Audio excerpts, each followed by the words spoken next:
How do you make sure that someone sick with the coronavirus stays home? As the United States begins reopening its economy, state officials are wondering whether technology being used to enforce house arrest orders could be used on coronavirus carriers. High-tech tools have been used in some cases to follow confirmed carriers over the past few weeks. But more widespread use has been held back by a larger legal question: can officials require electronic observation without a court order or evidence of criminal activity? This question has been raised in places like Hawaii, notes Ronald Cucci, president of the Hawaii State Senate. His state considered the use of high-tech tools to enforce stay-at-home orders given to arriving air travelers. One idea was to require confirmed carriers to wear GPS-enabled devices around their arms. The other was to require those infected to equip their smartphones with tracking apps, software programs able to report their movements. Cucci said Hawaiian officials were concerned that many travelers were violating the state's 14-day quarantine order. But he said that the plan for using such technology to follow incoming travelers was halted after Hawaii's top law enforcement official raised concerns. America is America, Cucci told the Reuters news agency, noting individual rights and freedoms in the country. Hawaii's COVID-19 Joint Information Center released a statement to the Office of the State's Attorney General. It reads, "The ideas being evaluated for tracking those under mandatory quarantine in response to the COVID-19 pandemic are right now just that, ideas. Similar ideas have already been executed in a few other states."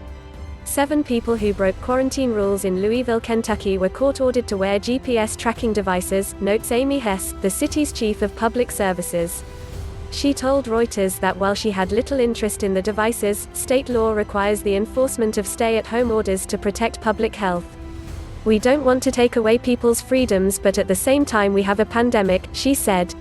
Industry officials said they had taken calls from state and local governments about repurposing their high-tech tools for quarantine enforcement. They would not identify the possible buyers. Chris Keaton works for eCell, a company based in Arkansas.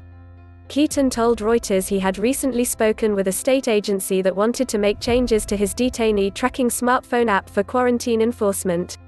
He said the changes the agency requested affected the software's appearance, but not what it does. Unexplored territory. The industry has 2 main ways for following offenders. One is through the traditional ankle bracelet. The device is connected to the bottom of a person's leg, so their movements can be observed with GPS technology. The other is through a smartphone app. It can be used either in combination with facial or voice recognition technology or connected through Bluetooth to a device placed around the end of the arm. One version of the app and wristband solution is already being used in Hong Kong to enforce quarantines on incoming travelers. Poland uses a facial recognition-powered version of the technology that asks users to upload a selfie to prove they are indoors. Other governments are weighing similar technology, said Robert Magaleta of ShadowTrack Technologies in Louisiana.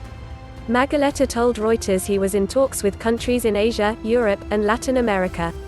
In a call with reporters, Jay Stanley of the American Civil Liberties Union noted that some governments were considering the idea of using smartphones in place of ankle devices. As a technological matter that probably would be effective as long as too much precision is not expected, Stanley said.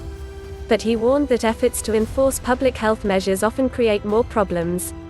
Magaleta also said he expects problems as far as the federal government was concerned.